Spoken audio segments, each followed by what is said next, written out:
Bismillahirrahmanirrahim. Assalamualaikum warahmatullahi wabarakatuh.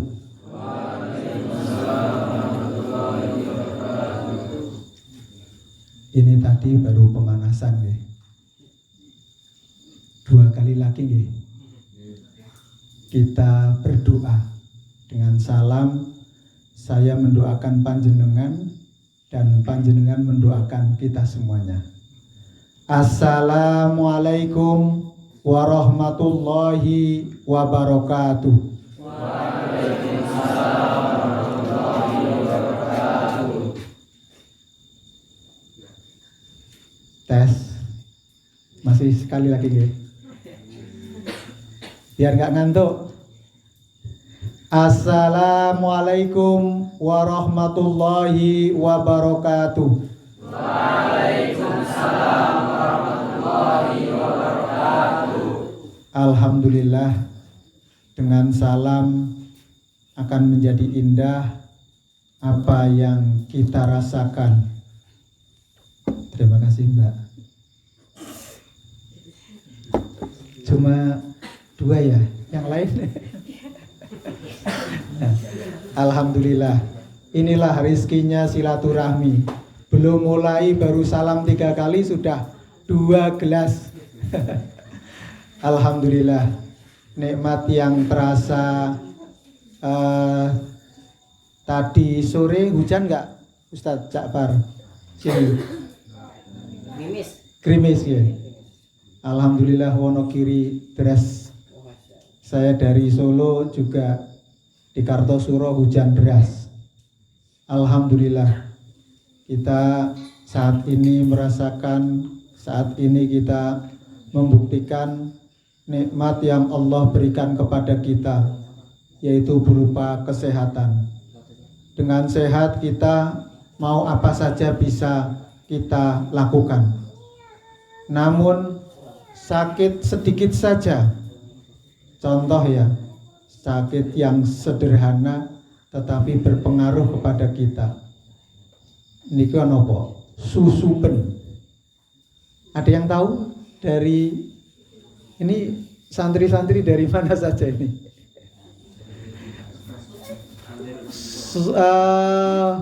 Jawa Tengah semuanya? Ada yang luar Jawa? Ada ya? Ya, susupen itu apa?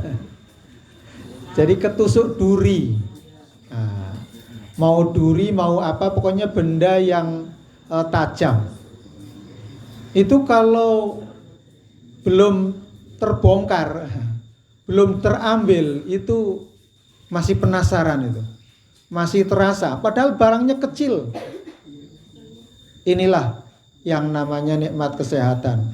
Kita betul-betul real, kita betul-betul nyata merasakan sehat itu adalah banyak sekali manfaat dan faedahnya. Dengan kesehatan kita bisa melakukan apa yang kita cita-citakan, apa yang kita harapkan. Nah, maka lafal yang paling pas, paling indah itu hanya Alhamdulillahirabbil alamin. Segala puji hanya teruntuk Allah Subhanahu wa taala. Nah, ini adalah anugerah yang terbaik dan terima kasih pada Ustadz Ja'far yang telah memberikan kesempatan kepada kami untuk bersilaturahmi kembali di Pondok Pesantren Muhammadiyah Green School bersama dengan tokoh-tokoh masyarakat, tokoh-tokoh perempuan, ibu-ibu Aisyah maupun tokoh masyarakat dan pemuka di tengah-tengah masyarakat. Nikmat yang kita rasakan ini bukan diberikan oleh Allah cuma-cuma, tapi anugerah yang Allah berikan itu adalah untuk menguji apakah keimanan kita, Apakah kehidupan kita akan semakin baik atau sebaliknya semakin jauh dari Allah Subhanahu wa taala? Maka kita syukuri agar kita ditambah nikmatnya, agar kita mendapatkan nikmat lebih. Maka la in syakartum la azidannakum wa la in kafartum inna adzabi lasyadid. Jadi betul-betul kalau seseorang itu bersyukur, maka nikmatnya akan ditambah. Nah, kerawan panjenengan, kehadiran panjenengan di sini akan silaturahmi, akan terbuka hati kita, akan bertambah pengetahuan kita bersama-sama. Maka ini adalah kenikmatan yang tiada taranya. Nikmat yang kedua adalah nikmat waktu sempat.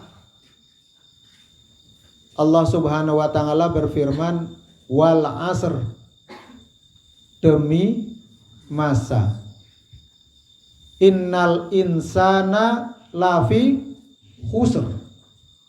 Sesungguhnya manusia itu dalam kerugian. Mengapa manusia itu dalam kerugian? Karena tidak memanfaatkan waktunya dengan sebaik-baiknya, sehingga menjadi khusr, menjadi rugi, menjadi bangkrut. Illal ladzina amanu, kecuali orang-orang yang beriman dan bertakwa kepada Allah. Berarti orang yang beriman itu adalah orang yang beruntung, orang yang selamat, orang yang tidak rugi. Maka dengan keimanan ini panjenengan semuanya yang anak-anak ini yang belajar dengan keimanannya dipupuk terus sampai betul-betul kita mempunyai ma'rifatullah, mengetahui Allah, paham betul, meyakini sampai pada derajat yang setinggi-tingginya, sedalam-dalamnya pengetahuan kita.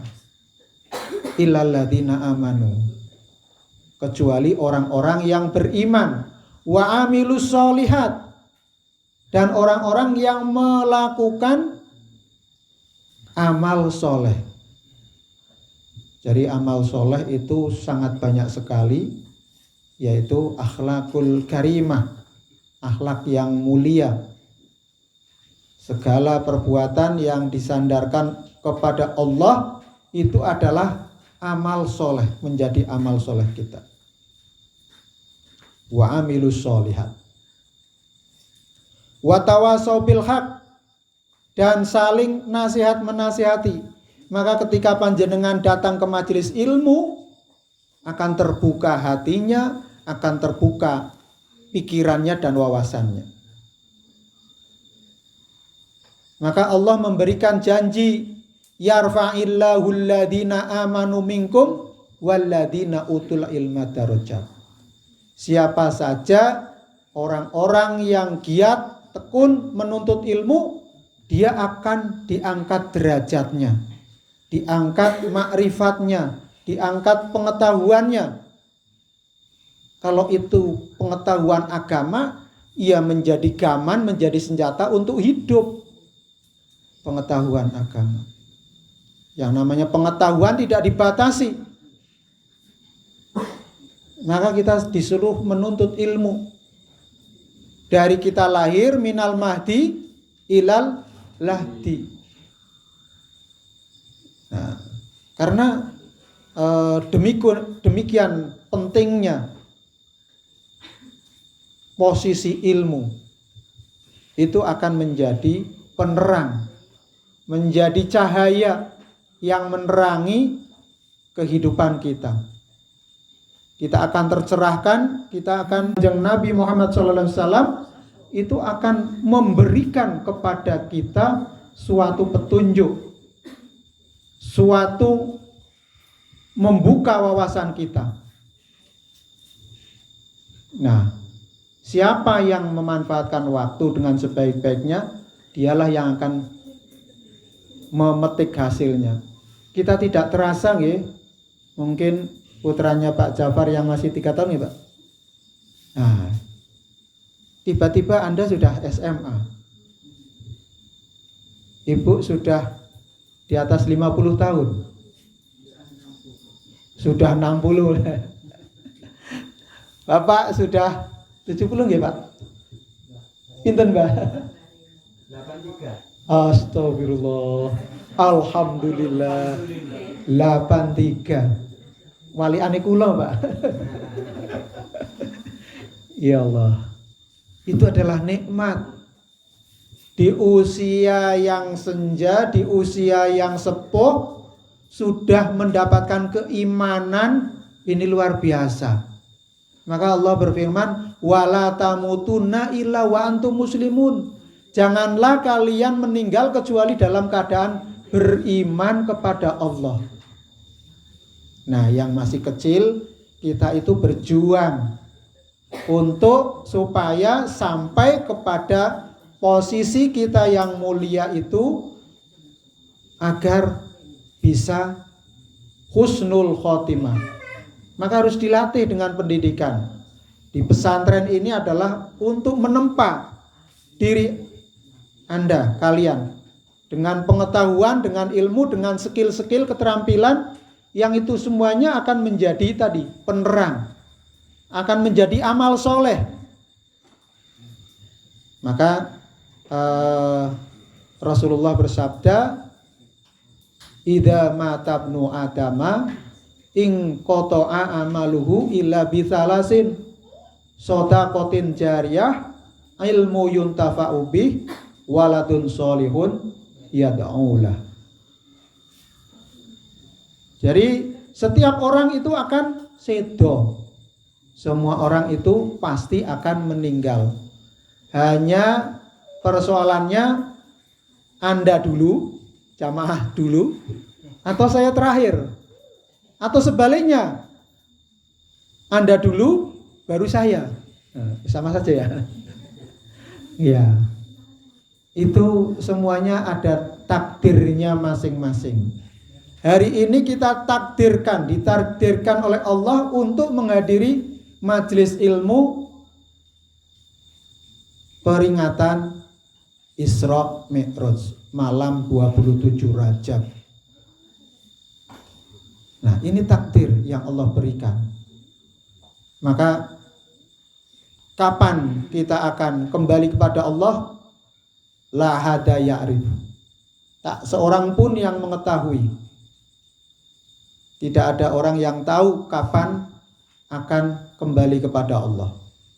Persoalannya adalah sejauh mana apa yang sudah kita siapkan.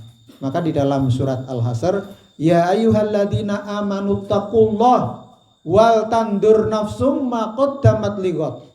Surat Al-Hasyr ayat 12. Wahai orang-orang yang beriman, bertakwalah kepada Allah, wal tandur nafsum ma qaddamat lighad. Apa yang sudah dipersiapkan untuk yaumul ghad. Ya, bisa saja besok hari itu apa yang sudah kita siapkan. Besok hari yang lebih jauh yaitu yaumul akhir, kehidupan akhirat. Kehidupan akhirat adalah kehidupan pertanggungjawaban amal-amal kita. Semua amal kita akan dihisab. Semua amal kita akan dihitung. Kalau sekarang kita punya teknologi yang namanya digital ya. Punya teknologi atau Android, atau mungkin kalau di pondok ada CCTV enggak, Tat? Ada. Nah, itu merekam semua perilaku kita. Tapi ketika tidak ada CCTV, Allah sudah merekam kita semuanya dengan malaikat mungkar dan nakir, atau malaikat muhafadzah yang menjaga kita, yang mengamati kita, mencatat semua amal yang baik maupun yang jelek, tak akan terlewat.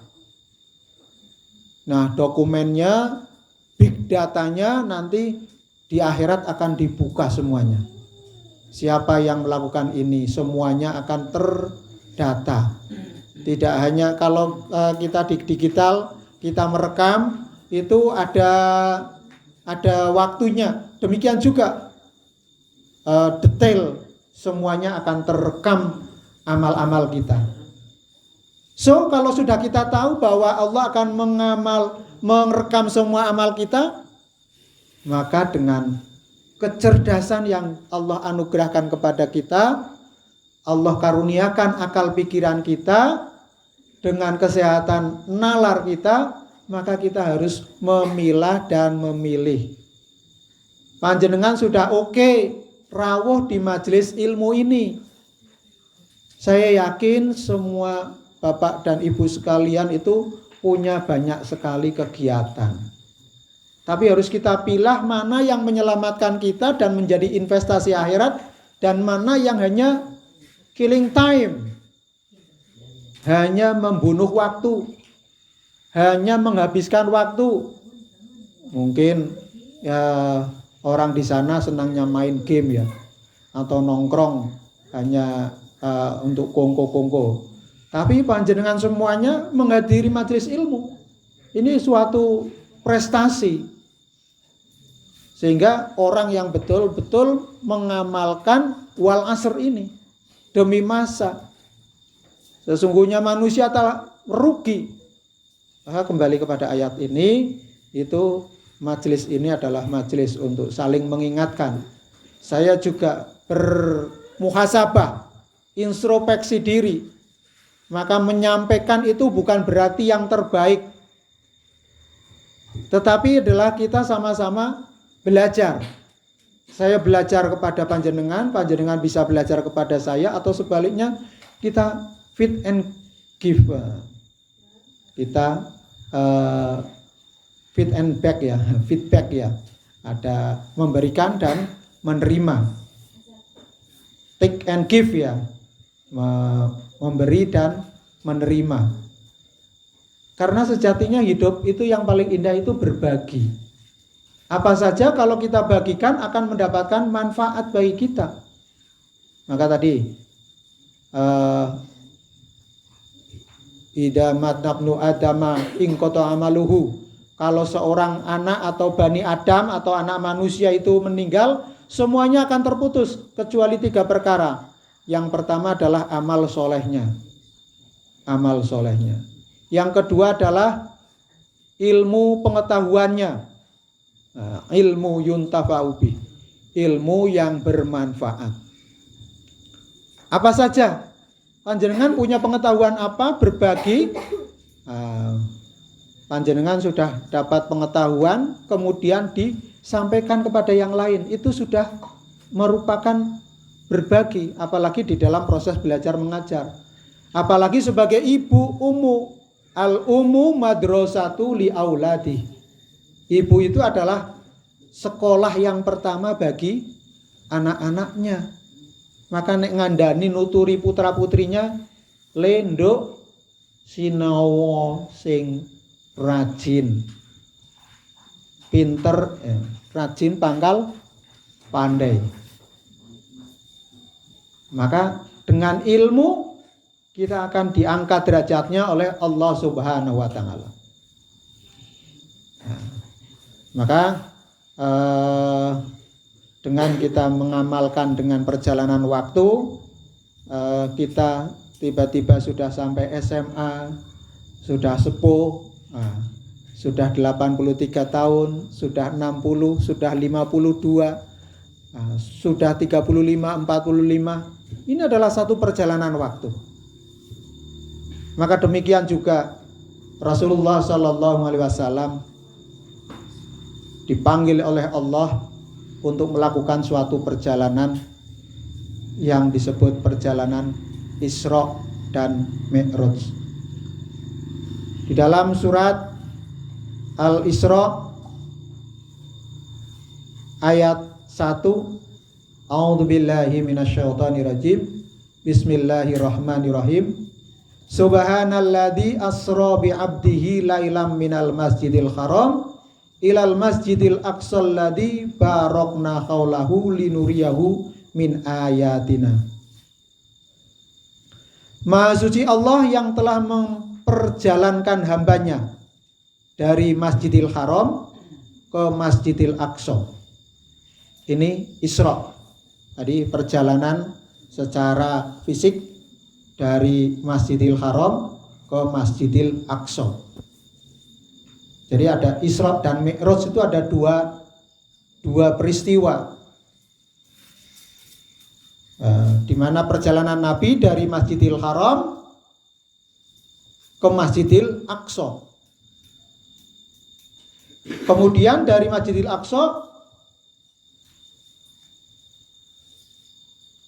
naik ke Sidratul Muntaha. Nah, ini yang telah linuriyahu min ayatina, yang kami berkahi agar kami perlihatkan kepadanya tanda-tanda kebesaran kami. Jadi peristiwa itulah yang disebut perjalanan spiritual. Sebelum melakukan perjalanan spiritual, terjadi suatu peristiwa-peristiwa besar yang dialami Kanjeng Nabi Muhammad SAW, di mana Kanjeng Nabi di dalam dakwah mendapatkan perlawanan yang luar biasa. Di Mekah sudah sampai Nabi itu dikucilkan atau diboikot atau mungkin dikepung, sehingga dalam menyebarkan dakwah tauhid, mengesahkan Allah, masyarakat kafir Quraisy luar biasa memusuhi Nabi. Akhirnya Nabi melakukan perjalanan untuk hijrah ke Taif. Inilah satu awal. Sebelumnya Kanjeng Nabi Muhammad SAW juga mendapatkan ujian yang luar biasa. Orang-orang yang memberikan support, dukungan, yang menguatkan mental dan spiritualnya, itu meninggal dunia. Khadijah, istri yang tercinta, di mana beliau ketika di luar dalam berdakwah menghadapi tantangan dan perjuangan yang luar biasa, kembali ke rumah akan dihibur oleh Sayyidah Khadijah. Namun setelah meninggal menjadi suatu kesedihan bagi Nabi. Kemudian berikutnya meninggal pamannya Abu Thalib, di mana beliau adalah menjadi penyokong, pendukung Nabi di dalam perjuangannya. Nah, inilah orang-orang yang dicintai meninggal dunia, yang mendukung perjuangannya. Tinggallah sahabat-sahabat Rasulullah yang akan menggantikan ataupun bisa membantu mendukung perjuangan Nabi. Maka disebut sebagai Amul Husni, tahun kesedihan, karena Nabi merasa sedih ditinggal oleh orang-orang yang memberikan dukungan perjuangan kepada Nabi Muhammad SAW. Maka peristiwa itu Nabi diuji betul untuk menerima suatu kenyataan yang tidak bisa dipungkiri, bahwa setiap orang, sekalipun orang itu adalah dicintai, kalau Allah Subhanahu wa Ta'ala sudah berkehendak, maka kembalilah kepada Allah Subhanahu wa Ta'ala. Inna lillahi wa inna ilaihi raji'un. Ini menjadi pelajaran bagi kita bahwa kita harus mempersiapkan diri dengan sebaik-baiknya. Suatu ketika kalau Allah panggil kita, kita sudah siap dengan prestasi-prestasi, amal-amal soleh yang kita miliki. Nah, itu yang kedua, kita mendapatkan ujian. Kita bisa ketika menghadapi ujian, kita harus kokoh, kita harus bakoh, kita harus kuat iman kita, sehingga kalau mendapatkan ujian tidak mudah ceklek hati, putus asa, tidak mudah ngelokro. Masih ada masa depan yang cerah, madecar ya. Jadi kalau sudah mendapatkan ujian itu, kita akan naik derajatnya atau levelnya. Betul atau betul? Betul nggih? Kalian para santri ujian sekolah itu naik atau turun kelas?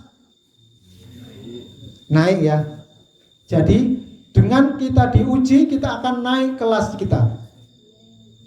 Demikian juga Bapak Ibu sekalian yang di rumah tangga mendapatkan ujian, baik itu ujian yang melekat pada badan kita berupa sakit atau hal-hal yang menimpa kita, atau yang mungkin secara alamiah akan mendapatkan atau menghampiri kita. Nah, itu adalah ujian. Kalau kita mendapatkan